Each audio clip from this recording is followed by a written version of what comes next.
¿Qué tal? ¿Cómo estáis? Seguimos enmarcando libros con José María Marco. ¿Qué tal, José María? Muy bien, como siempre, encantado de estar contigo, Nuria, Igualmente. y además con una maravillosa invitada hoy. Desde luego, una de mis escritoras favoritas, tengo que confesarlo, Ayanta Barili. ¿Qué tal? Hombre, gracias, Nuria, qué buena entrada. Bueno, es que hay La que te escritores... mereces, Ayanta.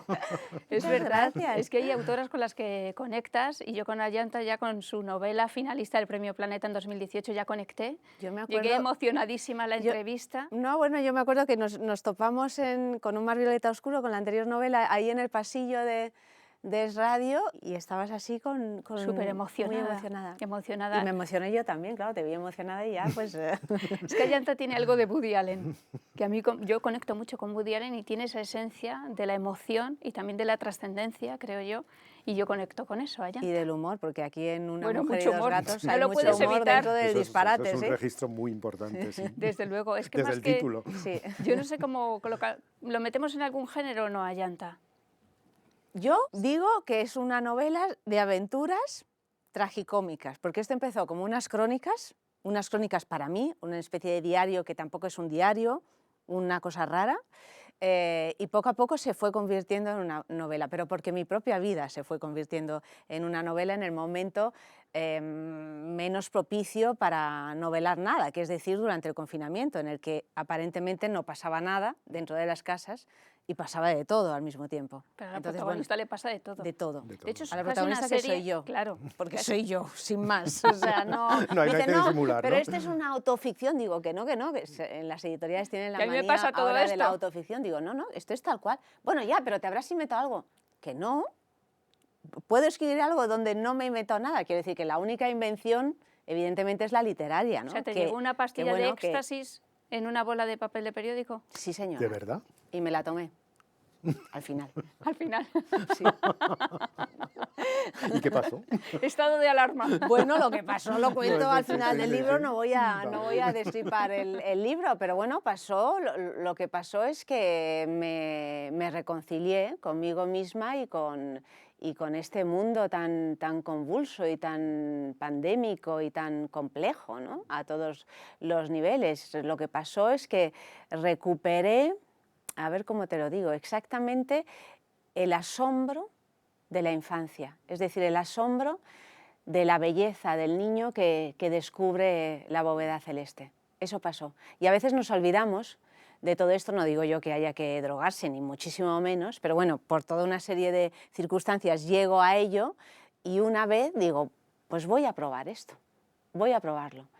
Y me pareció impresionante. Miro para arriba porque En la bóveda. porque realmente en la realidad lo probé en una playa, en una cala por la noche con mi hermana. Y entonces, bueno, pues realmente fue, o sea, que no me fui a una discoteca, fue algo, una experiencia No, espiritual. pero en el libro es una muy buena metáfora Sí. y una buena culminación de lo que es un libro escrito como muchos otros, pero en este caso con más, no sé si sinceridad, ¿no? Pero con autenticidad absoluta, ¿no?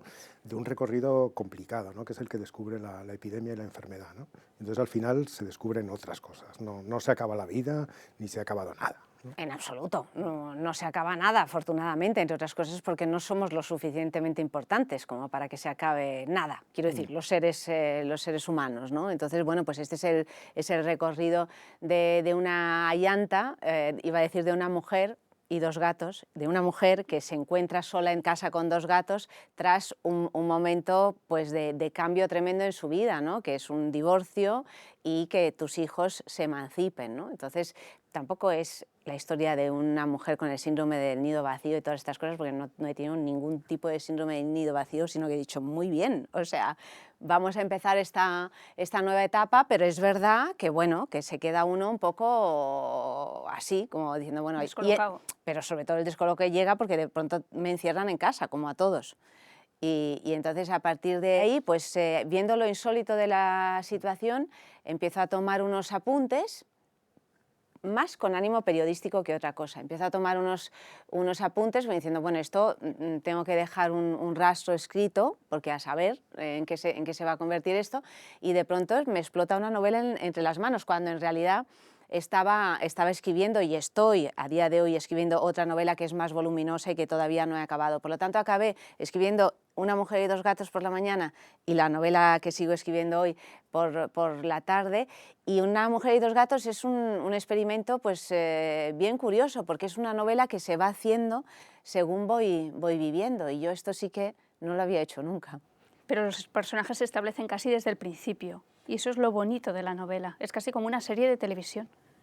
Se establecen desde el principio porque, claro, es verdad que la vida se hizo más chiquita geográficamente. Yo, acostumbrada, pues, por trabajo y por mi ser medio italiana, medio española, y por la educación de mi padre, estar todo el rato pues, de un sitio para otro y haciendo mil cosas y viajando y tal, de pronto se te estrecha y te quedas en el barrio. Y yo tengo la suerte que, bueno, tengo el programa en Es Radio, ¿no?, en A Media Luz, y vivo al lado. Entonces, de pronto mi acción era en un circuito muy pequeño, en este barrio.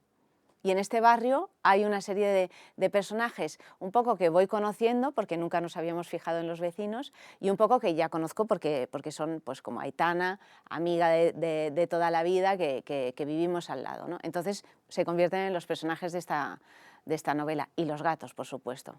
Nina y Bowie. Nina y Bowie, que en realidad pues tampoco es una... A veces en las ferias del libro y tal vienen y me dicen, pero esto es un libro sobre... Digo, no es un libro sobre gatos en absoluto. O sea, lo que pasa es que, bueno, no, de hecho, es verdad piden más protagonismo.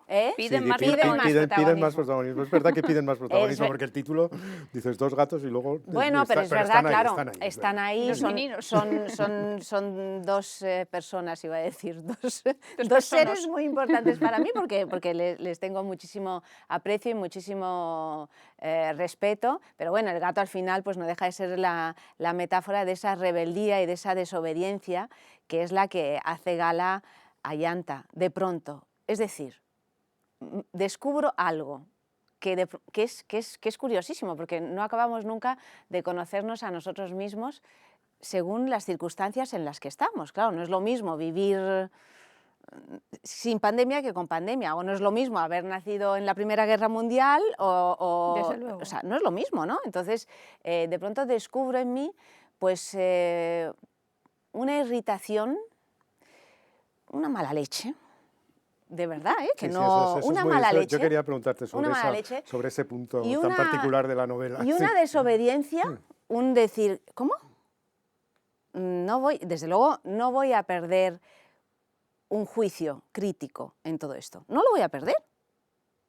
Y entonces, bueno, pues cuando esta mujer se encuentra en la disyuntiva entre elegir entre dos caminos, es decir, el camino del corazón y el de la razón, porque se encuentra ahí, como muchos, me voy de cabeza al camino del corazón. Y eso siempre es un lío tremendo. Ahí te metes en un lío, seguro, que es lo que convierte a este libro en una novela. La decisión de no aceptar las reglas, la moralidad, la forma de ver la vida que nos impuso a todos, ¿no? La pandemia y las decisiones políticas en última instancia que se toman, yo creo que está en el fondo también, está en el fondo de la novela, de la escritura misma, ¿no?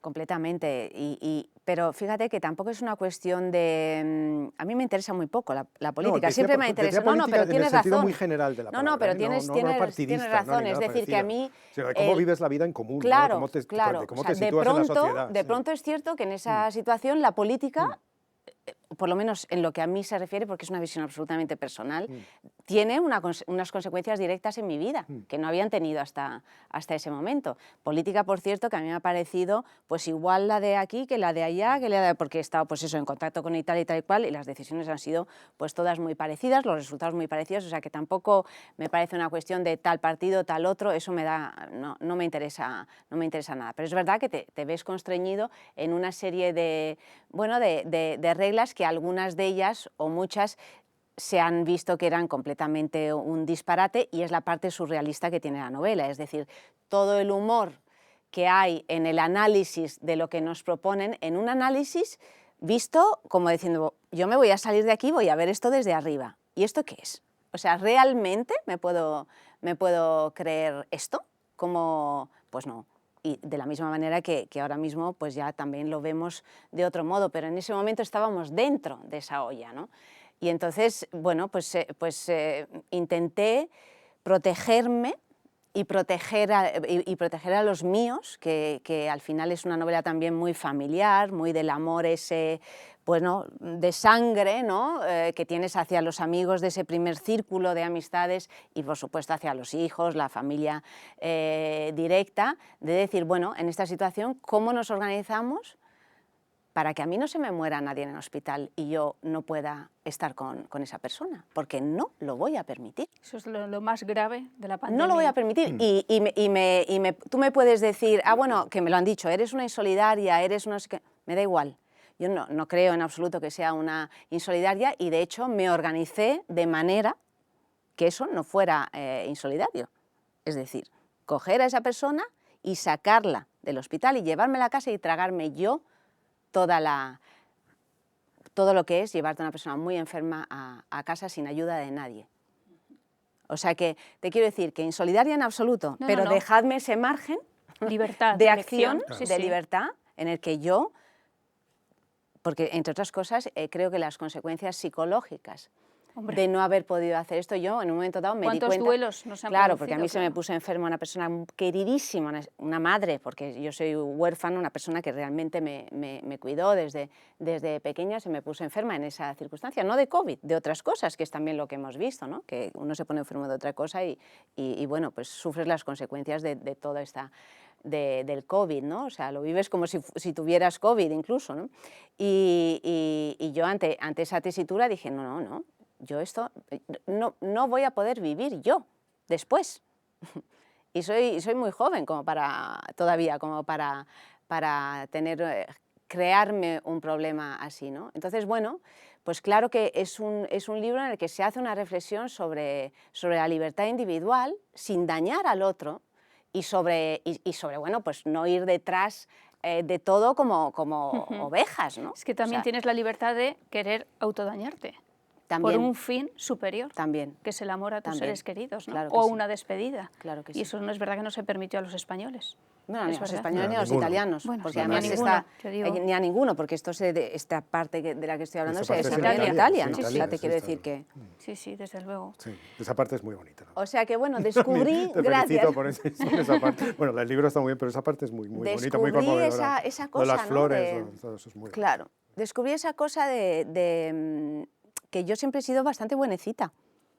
Yo he ido a mi rollo, pues he hecho mis cosas, pues algunas me las han dejado de hacer, otras no, otras las he conseguido, pero tampoco sin hacer mucho ruido nunca, ¿no? Pero eso también es muy bonito de la persona encerrada, ¿no? Con sus dos gatos, ¿no? Enfrentada a una situación muy individualizada, ¿no? Sí. muy de burbuja, y sin embargo el enorme esfuerzo logrado, ¿no? por crear una red a veces muy lejana, ¿no? Suiza, me parece, ¿no? Bueno, Roma, por sí. supuesto, otras zonas de España, Soria, ¿no? Es decir, hay una realidad, ¿no? que lleva a la persona encerrada, ¿no? a salir, ¿no? de una forma algo más que simbólica, ¿no? Y luego a transmitirlo a través de un libro. Me hizo muy... Fíjate, es que realmente hasta que no vivimos las cosas en tu propia... no las entiendes de verdad, ¿no? Estamos rodeados de personas... La señora que viene a limpiar a mi casa, pues tiene a su familia en Perú, a los otros no sé qué, a la madre no la... Esto lo vemos todos los días, trabajamos, compartimos nuestra vida con personas así. Esa imposibilidad o bien por cuestiones económicas, o bien por cuestiones políticas, por fronteras cerradas, o bien de alcanzar a los tuyos. Pues siempre lo ves y los escuchas con esa especie de paternalismo, como fíjate, ¿no? A Karen, a Vanessa, a no sé quién, ¿no? Y luego de pronto te paran 3 meses, a mí me paran 3 meses la posibilidad de irme a Italia, que está al lado, ¿no? Y me vuelvo loca. Y me vuelvo loca porque me siento como un gato encerrado, nunca mejor dicho, pero de pronto también ¿Entiendes el sacrificio? Entiendo el sacrificio enorme, ¿no? Desde luego. O sea, que bueno, te sensibilizas también a... Es una experiencia, desde luego. Y toda experiencia sensible, toda experiencia que produce emociones, las que sean, pues son desde luego un terreno pues muy proficuo para escribir, eso está claro. No sé si has dejado capítulos fuera, luego cómo has decidido incluir otros, por ejemplo, lo de los análisis, el análisis serológico, que es muy divertido, la verdad. No, Yo lo siento por tus moratones. Bueno, sí, es que tengo un problema de que no tengo venas, ¿ves? Y además, en cuanto ven una aguja, hacen así. Es la vena retráctil, y entonces cada vez que me tienen que sacar sangre, esto es una experiencia aterradora. Acabo tumbada en una camilla llena de cosas. Bueno, no voy a entrar en detalles porque... Y entonces, pues en el libro hay un momento dado que decido hacerme un serológico cuando todavía nadie se lo estaba haciendo, para ver si había pasado esto y cómo podía, porque yo seguí trabajando aquí en el radio de un modo presencial, haciendo un programa todas las noches. Entonces, bueno, quería saber cuál era mi estado físico, ¿no? Y bueno, pues esa es una de las partes graciosas del libro, ¿no? También está pues esa primera llegada a la peluquería después de 3 meses y de tener el pelo de todos los colores, de esos tintes caseros que inimaginables. Bueno, tú no tienes este problema porque tienes una melena blanca maravillosa, pero las mujeres llegamos a tener ahí una especie de engrudo, de mare magnum, ¿no? Bueno, pues todas estas... O mi asombro, porque me obsesioné con el telediario. Mi asombro, yo no veo jamás el telediario, y no he vuelto a verlo, de hecho, pero mi asombro frente a la manera de tratar las noticias en el telediario, en cualquier informativo de la tele. O sea, yo no me lo podía creer, este espectáculo, esto en lo que habían montado alrededor de todo esto, y esta falta de respeto y esta falta de rigor en las noticias y todo, ¿no? O sea, que bueno, pero está tratado desde un punto de vista cómico, absolutamente. Como los aplausos. Los aplausos en los balcones. Esto ya sé, yo sé que pierdo miles de lectores cuando digo esto, pero de verdad. O sea, una cosa es aplaudir 2 días, que me parece bonito, otra cosa es aplaudir 5 meses. O sea, no puede ser. Es demasiado, es demasiado. Y aparte que los balcones también se convierten... No lo resistirás. No, y el resistiré tampoco. O sea, no nos obsesionemos, que no hace falta. De verdad, o sea, yo el resistiré, con todo el respeto a tal, pero... No lo voy a poder escuchar nunca más. Es como cuando te metes un atracón de sardinas fritas, ¿no? O sea, pues nunca más, ¿no? Bueno, pues todo ese ambiente que vivimos, pues está, pues eso, relatado de una manera cómica, porque creo que es la única manera, y las apariciones del ministro de Sanidad. Las apariciones del ministro de Sanidad con todos los puntos y las reglas y tal, bueno, y es que me sentaba a ver el telediario con una libreta en mi soledad con los 2 gatos y armada de tabletas de chocolate, como ¿no? Para que la fenitilitamina, no sé cómo se dice, pues bueno, actuara en el cuerpo y me diera energía para sobrevivir a mí misma, pues iba apuntando todo esto, ¿no? Para luego escribirlo, pero ya te digo que no he añadido nada, esto lo he escrito según semana a semana, según, hasta llegar al final, y cuando llegué a ese final dije, ya está, he acabado la novela. Qué bueno. No había ningún plan de ninguna clase, ¿no? Nada. Simplemente una escritura No, por al eso día. decía al principio que Sí. ha sido algo completamente experimental para mí, porque hacen esa división de escritores de mapa o escritores de brújula, dicen, ¿no? Los escritores de mapa son esos escritores que tienen todo un plan, ¿no? Yo qué sé, Luis Landero. Tiene todo ya una estructura, sabe exactamente cuántos capítulos va a durar la novela. A mí eso me fascina. Yo soy un desastre. Yo empiezo a escribir porque hay un destello, algo, una imagen que me empieza a obsesionar, y entonces me siento a escribir. Pero no tengo ni idea, ni de qué quiero decir, ni a dónde voy, ni nada. Pero nunca como esto. O sea, Una mujer y 2 gatos...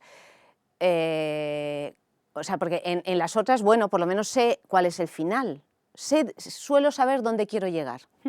Aquí no, porque no sabía cuál era el final de toda esta aventura, puesto que es algo absolutamente vivido. Y luego lo que me ha interesado mucho también es, claro, el estilo, ¿no? Porque es un estilo muy diferente a Un mar violeta oscuro y a otras cosas que he escrito. Es muy esencial, no hay un adjetivo de más, no hay una coma de más, son frases cortas, son capítulos cortos, porque realmente era mi estado de ánimo, y creo que era un estado de ánimo además compartido de toda esa época. Es decir, había un silencio aterrador en ocasiones, un silencio fuera y un silencio interior, desde luego por lo menos en mi casa, ¿no? Y entonces necesitaba o sea, quería escribir el silencio. Pero claro, ¿cómo escribes el silencio? Eso es una Claro. idiotez, porque en el momento en que rellenas una página ya estás haciendo ruido, ¿no?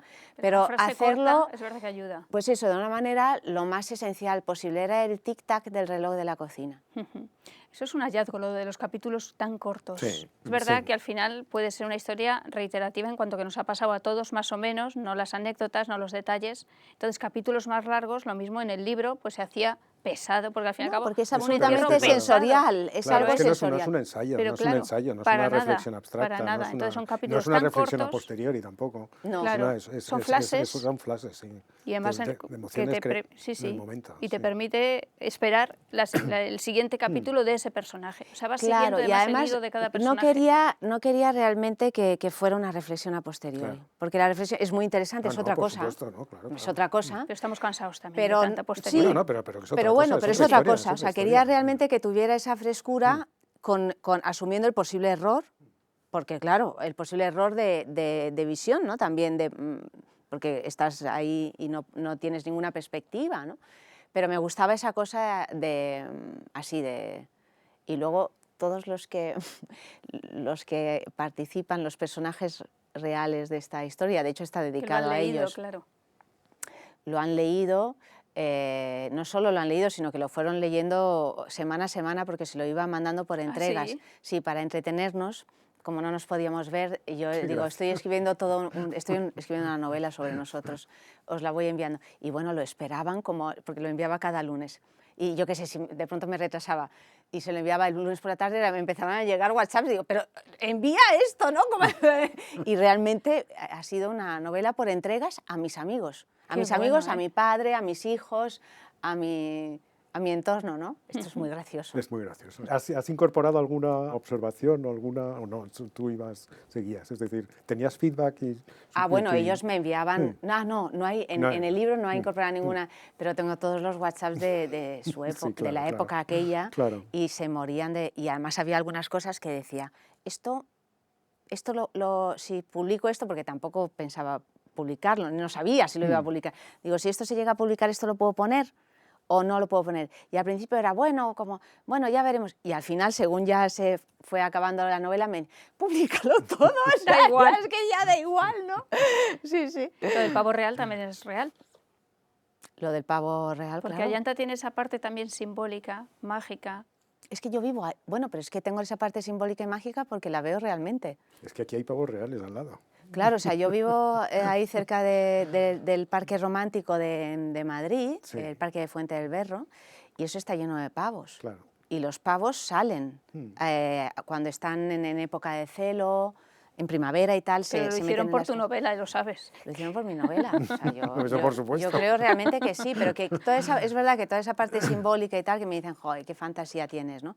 Mira, el otro día me pasó una cosa alucinante, pero es que realmente me pasan, o sea, no es que estoy escribiendo mi novela, esta que estoy escribiendo ahora, y entonces llego a una, os pongo un ejemplo de estas cosas simbólicas, llego a una escena en la que hay una mujer que se casa en los años 40, entonces tengo que describir el traje de novia y digo, cómo se casaban, cómo iban las mujeres en los años 40 en París, una familia bien, en fin, con dinero y tal. Y entonces, bueno, me pongo a investigar cómo se vestían. Y entonces veo que se vestían, y además lo dice así en esta investigación que he hecho, como que la falda del vestido de novia era como una flor de cala al revés.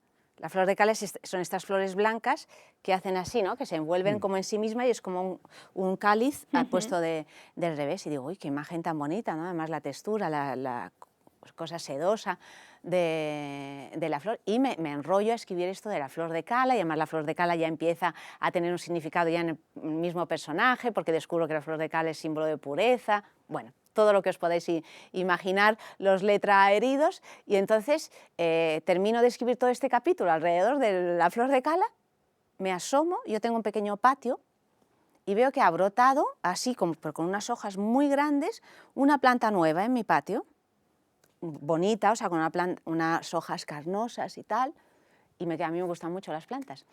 Y entonces le envío una foto a los jardineros, que me vienen una vez al año a recortar un poco el asunto. Y en una foto diciendo, ¿qué es esta planta? Y me dicen, es una cala. Esto es. Es impresionante. Él es una verdadera artista. No, pero es así. Y digo, ¿pero cómo Pero del puede universo. ser? ¿Cómo puede ser? Porque yo antes no sabía ni siquiera cómo se llamaba esa flor, o sea, me enteré todo a raíz de escribir todo esto. Y me dicen, bueno, es un bulbo, puede volar, a lo mejor hay algún patio, pues bueno, que Claro se te mete que- en la tierra. Pues O sea, un pero bulbo, el caso- los bulbos no vuelan. Bueno, volar, quiero decir, que puede... Es imposible. Las semillas A o lo lo que mejor pueda vuela. volar. Las semillas. Pero bueno, de un patio a otro se puede... Pero el caso es Formaría que... la magia. No, por eso, pero la ¿Pero magia qué es os lo que no es real, lo que no es, Impresionante. Pero que es- no es que Que explicable. luego yo lo ¿verdad? leeré y te preguntaré, Es pero esto... verdad, ha nacido una flor de cala en mi patio. Es un buen augurio. Desde luego. Demasiado realismo mágico para mí, me parece. Ella lo definió muy bien. Mira, ella ha hecho, Nuria, la mejor definición de un mar violeta oscuro de la anterior novela, porque dijiste que era realismo mítico. Sí, Sí, totalmente. eso está verdad. muy bien, sí. Totalmente. Porque claro, eso no está es, muy no bien, es no es exactamente mágico, realismo, es claro. realismo mítico. Es Y verdad. siempre me acuerdo de eso, porque Sí. cuando me han salido, me han dicho el realismo mágico y tal, digo, no, Nuria Richard ha dicho que es realismo mítico. Es tal cual. Que ahora son mis referentes, sus mitos. Bueno, Ayanta, yo creo que también te has encontrado aquí con otro tipo de escritora que yo creo que quedará en tus siguientes novelas. No sé si esto está transformando también la novela que estás escribiendo, porque este tipo de narrativa que coge lo mejor del mar y además le aporta el ritmo y el presente, ¿no?, de la pandemia. Es un poco lo que le faltaba. En Un mar violeta oscuro, algunos lectores me decían que querían saber más de mí, ¿no? Porque allí reconstruía la historia de mi bisabuela, de mi abuela y de mi madre, es decir, de las tres mujeres que me habían precedido. Lo contaba en primera persona, pero claro, me metía yo poco en harina la yo adulta, ¿no? Sí, la Ayanta pequeña, niña, pero no la adulta. Y aquí, desde luego, en Una mujer y dos gatos, para los que quieran saber más de la Ayanta adulta, viene prácticamente todo sin ningún pudor, tal cual. Y claro que cada libro es una piedrecita, ¿no?, en el camino. Los que escriben o escribimos lo sabemos. O sea, un libro, igual que en las lecturas, ¿no? Hay un orden extraño en las lecturas que pasas de un autor a otro, y eso conforma todo un discurso en tu cabeza y en tu corazón, ¿no? Yo he visto casi a Sánchez Dragó también aquí, fíjate. Que ¿Has yo en visto el a Sánchez Dragó? Sí, también en la literatura, digo, mira, ha salido también por aquí. Sí, sí. Sí, claro. Bueno, Absolutamente. es que claro, mi padre en es su imposible. relación con la realidad y con la vida y con... Estoy llena de él. Estás llena de Pues Fernando. sí, claro, me he criado a sus brazos, a su biberón. Entonces, aunque somos muy diferentes, espectacular. somos muy diferentes caracterialmente y tenemos dos estilos muy diferentes, además creo, a la hora de escribir, pero es El que... humor lo compartís. El desde humor lo luego, compartimos. desde luego. Y la desobediencia, ahora he descubierto también. Lo que pasa es que yo soy mucho más discreta que él. Soy mucho más Bueno, has discreta. dejado de ser Él es un discreta con exhibicionista. la mujer y los dos gatos, ya Es se acabó verdad. la discreción por Se ha completo. acabado, ¿no? Es que llega uno con 52 años y dices, bueno, pues ya está, ¿no? Pues ya faltaría más, ¿no? Sí. A mí me gustaría preguntarte, Ayanta, ¿crees que hay literatura femenina o Bueno, literatura para mujeres? Esto lo odio, o sea, es una de esas preguntas que si fuera realmente... ¿Dónde te has metido? Si fuera Es una... que no sé cuántas veces se la han hecho. Bueno, todas. O sea, pero además, o sea, que... Mira, la verdad, puedes mira, voy a desahogar. decir, mira, que ya que estamos aquí entre nosotros, Claro. el nivel de periodismo de este país me parece penoso. O sea, la cantidad de entrevistas que tengo que hacer, y tengo suerte porque hago entrevistas, porque la mayor parte Es de los verdad. escritores ni siquiera tienen acceso, y digo, no de escritores, o sea, de buenos escritores, ni siquiera tienen acceso a poder hablar de su su libro. obra Sí, sí. Sí, sí. en tal. Pero la falta de rigor, el hecho de que no se lean, no digo el libro, sino 2 páginas del libro, el hecho de que no se lean el dossier de prensa, me parece verdaderamente ya nos lo dan asombroso. O sea, en el dossier de prensa... Sí, el son dossier de los prensa que es un está- esfuerzo para es un que esfuerzo, bueno, alguien... pero es que ni siquiera eso. Y la recurrencia de esto de la pregunta sobre la literatura femenina, pues bueno, como se van leyendo los unos a los otros, entonces van haciendo la misma entrevista una y otra vez hasta la muerte.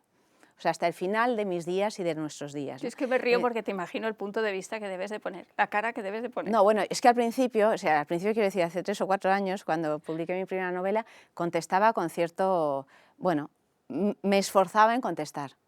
Ahora ya digo simplemente que no. que no hay ninguna diferencia entre literatura masculina y femenina. Pero voy a contestar. El hecho de diferenciar la literatura masculina con la literatura femenina me parece ya un error en sí mismo, ¿no? Porque si consideramos que en un 80 y tantos % los lectores ahora mismo son lectoras, y si consideramos que las novelistas de éxito están empezando a ser una mayoría, deberíamos, en cuanto el nicho ¿no? es el quesito del trivial es mayor el femenino, deberíamos hablar de literatura masculina cuando entrevistamos a los hombres. Puesto que es así, porque ahora mismo la cultura... Los hombres necesitan disfrazarse de mujeres para vender. Bueno, entre otras cosas, la cultura está en manos de las mujeres, las que van a las presentaciones del libro, las que van al cine, al teatro, a los conciertos, a cualquier acto cultural, las que leen son mujeres. Y esto es aterrador. O sea, no lo digo con ningún orgullo de nada, de género. Me da muchísima pena, porque realmente creo que los hombres se están quedando atrás y es una lástima, porque yo necesito el referente del hombre, porque somos del varón, quiero decir, porque somos lo mismo, es que ni me lo planteo. Entonces el hecho de que constantemente se tenga que hacer esta distinción me parece ridículo. El arte, la literatura no tiene sexo, no tiene género. Así es. Bueno, José María y yo queremos conocer a ese hombre que siempre te gustó. ¿Nos lo vas a traer un día? Pues el hombre que siempre Esa pregunta yo no me hubiera atrevido a hacerlo. Bueno, porque eres varón, así que es que porque soy más tímido. Claro, por eso, pero esta es una cosa ya... Esto sí que es más de mujeres, ¿no? Bueno, pues el hombre que siempre me gustó pertenece también a esa...